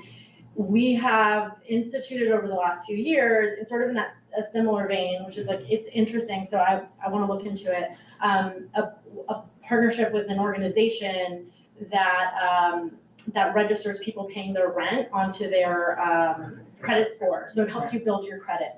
And so that we've built that in over the years into what we do. So that's sort of like the next step, like what you're saying. Yeah, Interesting. I'm happy to be the Conduit? central. Yeah. Yes, we're on both teams, we can disseminate it to. Yeah, I think we've been doing something similar with credit building through rental payments. Yeah. Okay, fantastic. All right, well, thank you, everyone. I've sat through a lot of presentations on this board. This was one of the more thoughtful and better ones, and I appreciate all the thoughtful questions. If you, Chris, I know we can be in touch, but if any of you have cards, if you could just leave one card, if you have it on that thing there, and then I can share it with whoever has it. Yeah, you're all welcome to leave. We have one more presentation, so we have to stay. All right. Thank you all again. We really Also, appreciate I mean, it. if you got, we have model apartments in each one of the developments, including right here at 1940 and 1980 Lexington, if you all. Yeah, that would be That would be definitely, nice, yes. We'd love that. If you ever want to come by. We'll coordinate those. We've been doing walkthroughs, so I think that falls right in with what we're doing. So thank you guys so much. All right, have a wonderful evening. All right, so we have one more presentation. It's from our CB11 Planning Fellow. It's regarding the vacant property and residential unit survey project. Forgive me if I pronounce your name wrong, and please correct me if I do. Akwasi Agiman from the Marks School of Public Affairs. The floor is yours. Thank you for being here. So, Akwasi, before you begin your presentation, I'm just gonna give a quick intro. So for those of you that have been around for a while, you should know that every year we apply to the fund for the City of New York's Planning Fellows Program. And we've been the beneficiaries of some great work over the years. Some of you will recall Lucian Reynolds that ended up being a board member. He was a fellow, he was the first one that I ever worked with years ago. And subsequently, Shimada, Pedraza, and a bunch of other people. And Akwasi is the latest one. So his project, and I wanted to give an intro because sometimes members get confused. They hear the presentation and they start attacking the student. Well, he's a student, okay? He's a student, he does not work for the city. But it's also part of the project that he received constructive criticism, right? Because he'll be doing presentations in his professional life and he should be ready to field these kinds of questions. But I did just want to specify this is a student that was assigned a project by our office. I want to say, I want to say 10, 12 years ago, maybe a little more, an organization called Picture the Homeless, which, you know, some of you will remember, worked on a project called Banking on Vacancy. And, you know, without getting into terribly too much detail, the general thing was like they are advocating to end homelessness, right? To resolve homelessness by providing people a home. And their study that they did that resulted in this report, Banking on Vacancy, essentially has identified opportunities for, you know, rehabilitation, reconstruction, renovations that would result in housing. And what they found is that there were, you know, between the vacant units and the vacant lots across the entire city, more than ample opportunity to build or, to operationalize units to house and satisfy the housing population at the time. So I want to say we were still talking about 50s or something officially, even though the number unofficially is probably larger. Now we're talking about 100,000, 120,000 officially, right? So I always have to come up with some ideas to make it interesting for the student. So I thought, I'm like, what about if we task a fellow with doing a similar kind of study, you know, like he's one person and, you know, Picture the Homeless and the whole team. Just to look at a sample of the neighborhood, see where there are similar opportunities, to inform this committee and this board of that information. You know, some of us know because we've been thinking about it for a long time. Some of us may not be as aware. So I thought that it would be a good educational thing or refresher to these properties to incite conversation amongst the board about, you know, again, trying to figure out what could possibly happen with these units. It's been a little bit of an obsession of mine the last year or so. Because, we hear time and again, every politician, known to man, talking about the housing crisis, and their solution is just build, build, build. And you certainly have to do that. But at the same time, we see with our own bare eyes that there are buildings that are already up that are just empty, that if you could snap your fingers and if you could turn back time, people lived there. And if you could just have the same thing now, people would be living there. So between the building and the, reigniting these buildings, I can't think of a better word, then you could address this not this supposed housing crisis, there is one, but this housing crisis. I only say supposed because I question a lot of times the motivation and the commitment of these policy leaders. So with that, I will give the floor to Kwesi, and I did warn him, like I've warned every other fellow, because they're very ambitious people, and I admire them, but they try to solve it all, and like just, within reason. So the floor is yours, sir. Thank you so much for that lovely introduction, Angel. Again, for the was Kwesi G-Man, and as Angel said, the community planning fellow for this year. The presentation should be relatively quick, considering that this shouldn't be new information for a lot of you guys, considering you know Harlem best. For me, I am a Brooklynite, shout out Brooklyn, but I've always a love for Harlem, so this project not only was an opportunity for me to more planning in general, but also about the Harlem landscape and how severe or how relevant the vacancy problem is with regards to vacant lots and vacant buildings there now.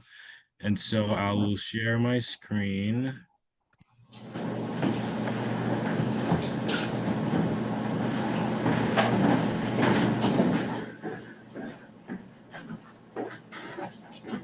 And so really quickly, this really will be mostly a showcase of some of the properties and vacant sites that I was able to come across. If any of you guys are familiar with sites and maybe have some context around what it used to be, why it's maybe dilapidated, or even have any ideas as far as what it should be reutilized for, feel free to chime in. And towards the end, we'll posit some recommendations I feel like may be helpful in terms of helping to move the ball in terms of reactivating some of these apartments, which you guys can then take if you all would know best, right? So without further ado, as Angel explained earlier, we are in a housing crisis. I think at this point, that 1.4% vacancy rate is pretty well known around the city. And it has sparked huge initiatives such as City of Yes, which is slated to provide tools to address it. Particularly in East Harlem, I think the issue is relevant for its residents, considering 31% of East Harlem residents are severely rent burdened, meaning they pay more than 60% of their income each month to rent. In the current crisis that we're in, considering some of the other economic stresses that we're facing, if there's anything that we can do to alleviate this, I think we should be exercising as many routes as possible, which includes, revisiting some of these vacant buildings or stalled projects that have not really been utilized properly. And so, again, residential buildings, and lots remaining developed. As you will see, a lot of them are a of completely empty residential buildings, completely empty mixed-use buildings, completely empty commercial buildings, and quite a few vacant lots. And so each of them represent an opportunity to be reintroduced housing into the market, especially at a time of dire need.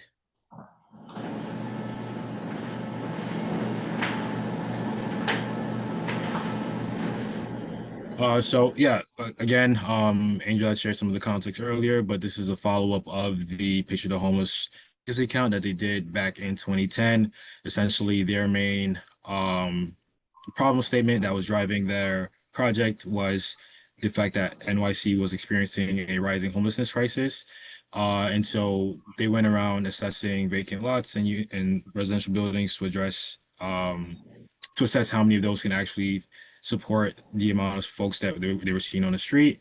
And so really quickly they had saw in East Harlem specifically, Community District 11, 96 vacant buildings would be able to house approximately more than 7,055 people, and 47 vacant lots would be able to provide housing for about 2,197 people. Um, and mind you, this report or this initial vacancy survey was done 10/2011. Here we are in 2025, and homelessness is still on the rise. The shelter system is still inundated, and actually has more people within it now than it did compared to then. Gentrification and displacement is still on the rise, especially in these areas. Part of why the need for more housing is important, is so that it can relieve some of that pressure from the market, so that more folks have an opportunity to remain in their neighborhoods. Because right now landlords have the advantage, and because housing is scarce and it's creating this large displacement, right? Especially in areas such as Harlem. I'm even experiencing it here in Crown Heights, Brooklyn. Um, of course, we understand that communities and neighborhoods change, but we definitely need to be doing what we can to maintain the fabric of what made them so special in the beginning. And kind of speaking to the fact that we're in this crisis just affirms the fact that affordable housing production so far has not met the demand created by this continual increase, not only of immigration, but just property values going up.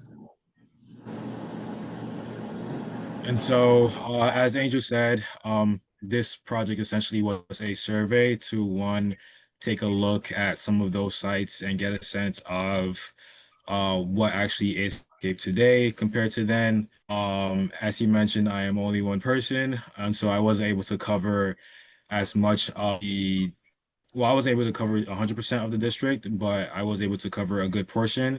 And so I was able to cover every street between Fifth Ave and FDR Drive from 131st Street to 116th Street. I also covered every street between Lexington Avenue and Third Ave from 96th Street to 125th. And again, considering I wasn't able to see everything, means that I definitely missed quite a lot. But what I was able to see directly was at least 103 empty sites. 21 of them were empty residential buildings, 11 of them were empty mixed-use buildings, 5 of them were empty commercial buildings. We had empty mixed-use buildings with active commercial fronts, and 47 empty lots. And again, right, these units were once lived in and could be again, especially under the current housing crisis that's being faced. And considering some of the empty lots that are also identified, if to my knowledge, I believe there is outside of the city of Yes, the latest initiative to bring 100,000 new homes, to bring the total count to 1 million within Manhattan is the Manhattan Plan. And so maybe some of these lots that were identified here could be utilized within your discussions or conversations when, considering your input into that plan and how you can shape the housing that does come to that area. And so really quickly, just to give you a sample of some of the buildings I was able to come across, this building actually seemed fairly, its closure was fairly recent. And so this is over at 5155 129th Street under the zoning code R7B. Essentially, it has a lot area of 7,494 square feet, 6 floors, 30 units that were occupied previously. However, none of those units are occupied now. And it is a multifamily elevator building. And so, perfect example of a missed opportunity or an opportunity that we're potentially going to waste that could be utilized to house folks at an affordable level.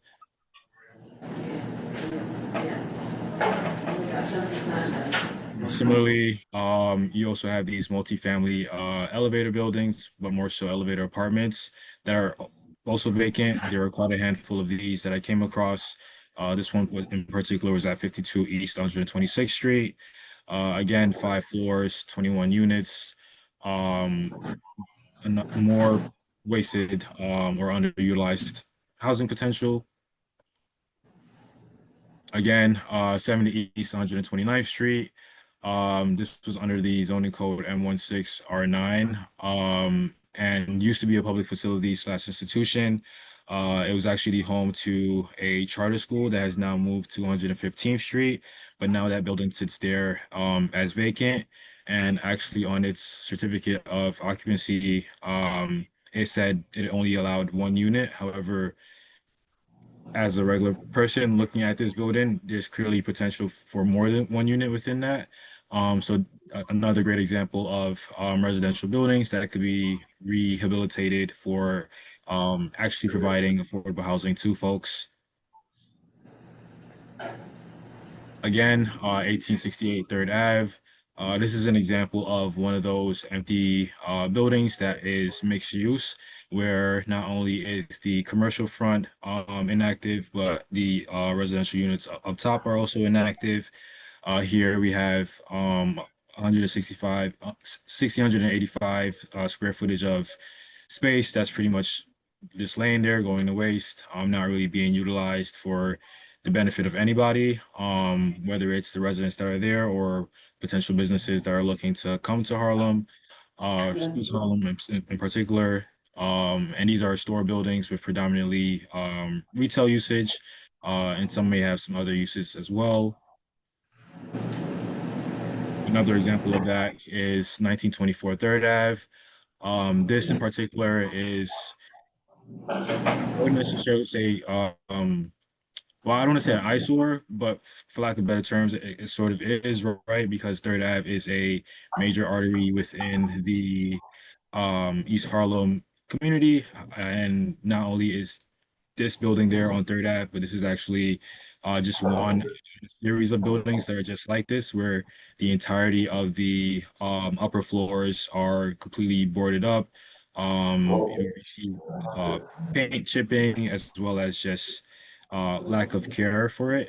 And so again, all of those are potential units that could be refurbished, revitalized, or just repurposed into affordable housing.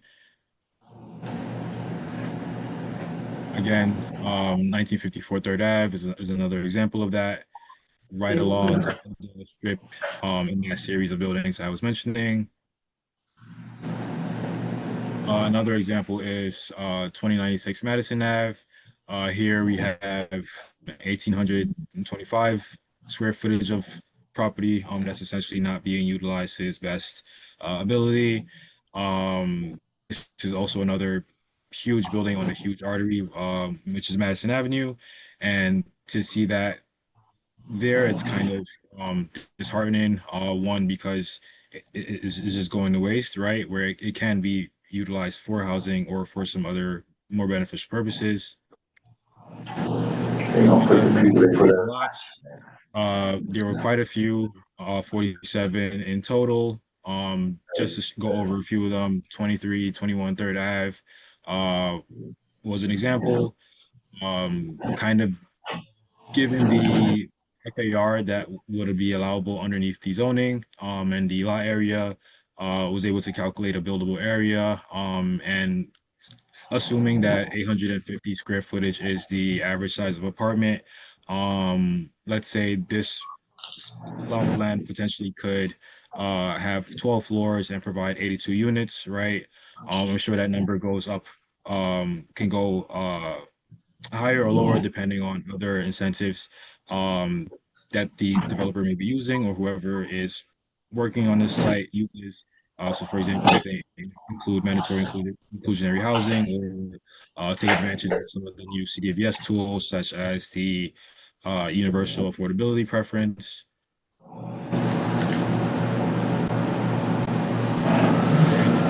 We have 132nd Street. Similarly, 6,183 square footage. Here 12, using a similar formula or calculation, 12 to 14 floors could be present. Again, bringing in another 82 units of potential affordable housing. 13 East 128th Street. Huge one over at 1815 Park Avenue, with 6,810 square feet of footage of land just waste or being underutilized. And again, with a lot of these lots, I think it's important to note that when you look at the permits that were actually on them, some of them don't really have permits, and so they're not being actively worked upon. Others have expired either last year or the year before, and whoever owns the land hasn't made an effort to renew it. And so these are just some of the examples of those, hence why they're part of the showcase, meaning that they can be redeveloped or repurposed, or some active work needs to be done in terms of whoever owns it, what is your goal with it, or what is your actual plan with it, right? Because as of now, there doesn't seem to be any movement, and it's just their laying. Again, another major artery, 125th Street / Fifth Ave. There was actually plenty of huge vacant lots on 125th Ave. I'm sure many of you may know, particularly by the subway station. However, I wanted to showcase this one, which is a little bit closer to the border, at 2015 Fifth Ave.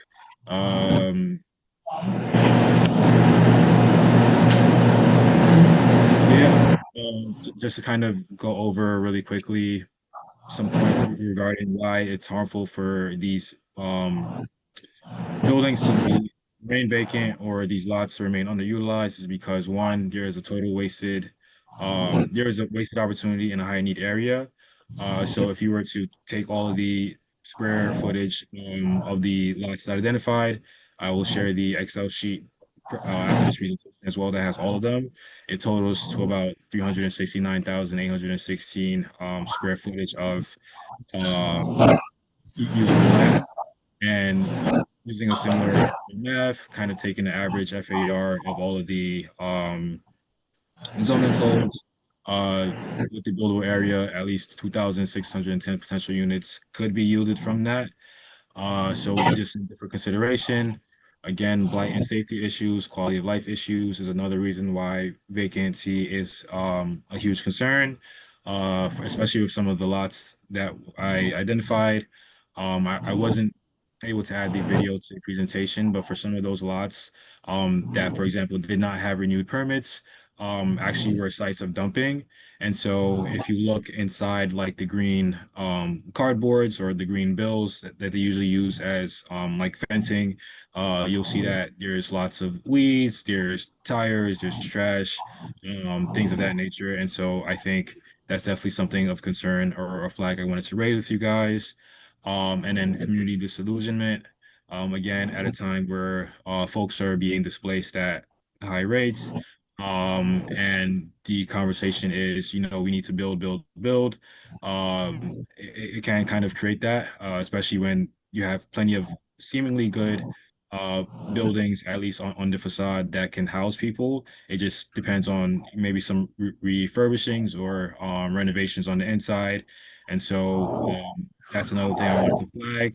And a negative economic impact is vacant buildings allow to reduce local tax revenue, further straining needed city services.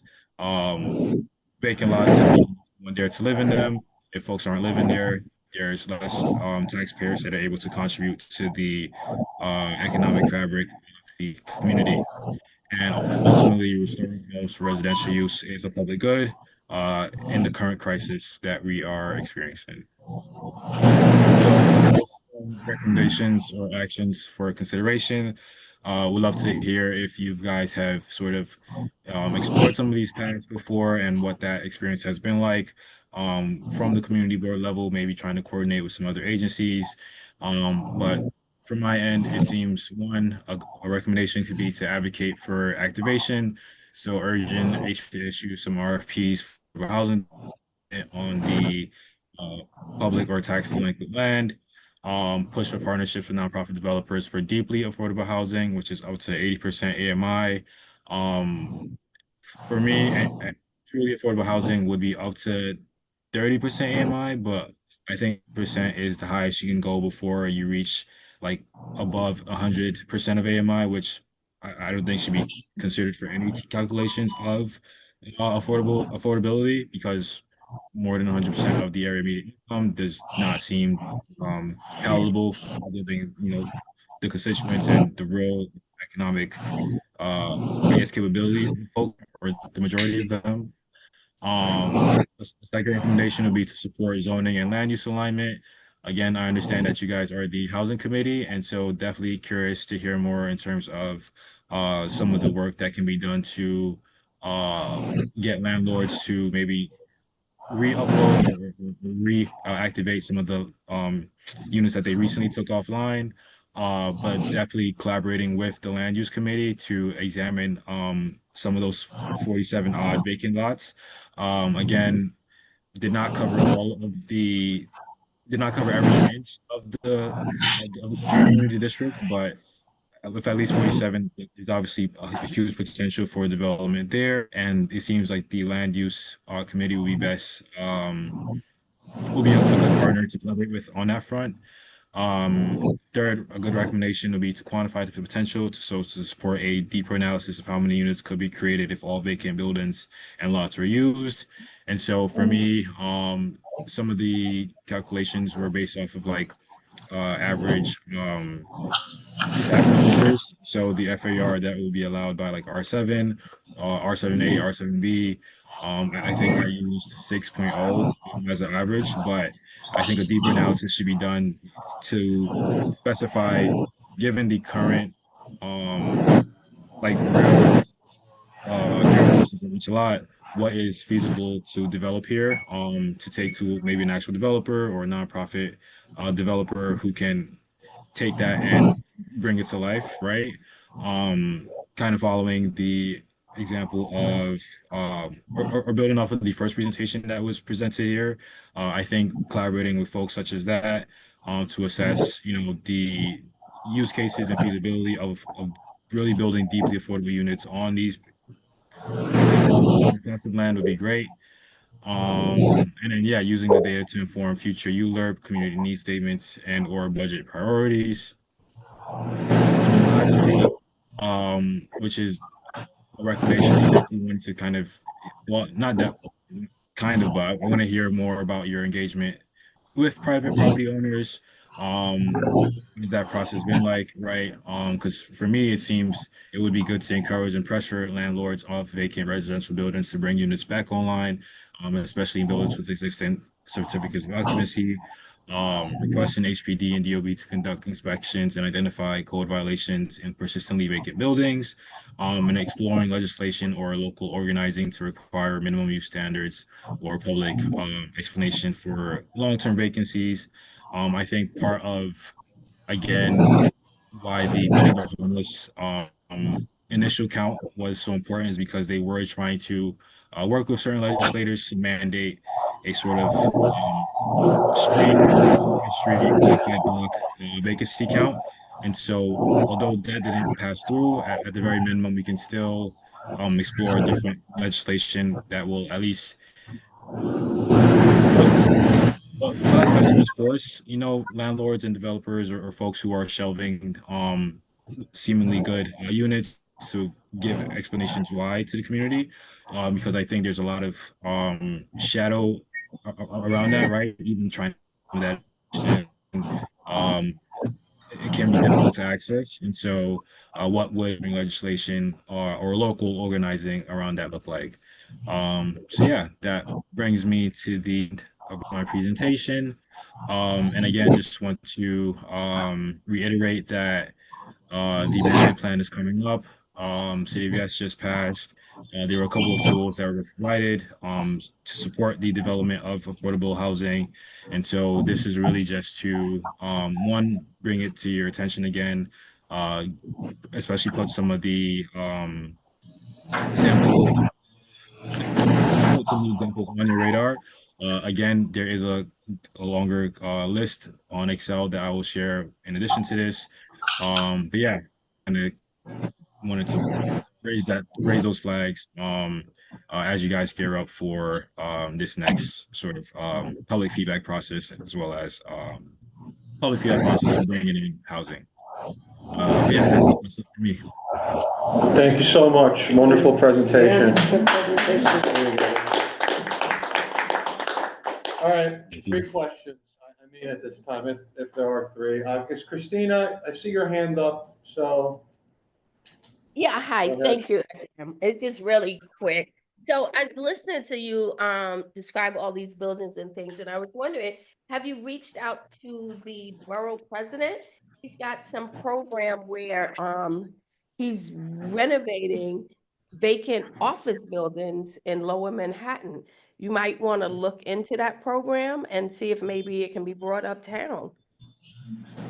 I think it's city, yes. At the office. You have to apply for those capital. Jessica? Was there an answer or no? It was a suggestion. Okay, so my question, Kwasi, thank you very much for. I don't think it was a question, I think it was, yeah. Suggestion. Yeah. For the presentation. You know, I do have a short question, but I'll just give a little bit of feedback, and I appreciate you highlighted the challenge, which is that all of these conditions are so different. Are would we, whoever that is, you know, approach this, right? Is the challenge.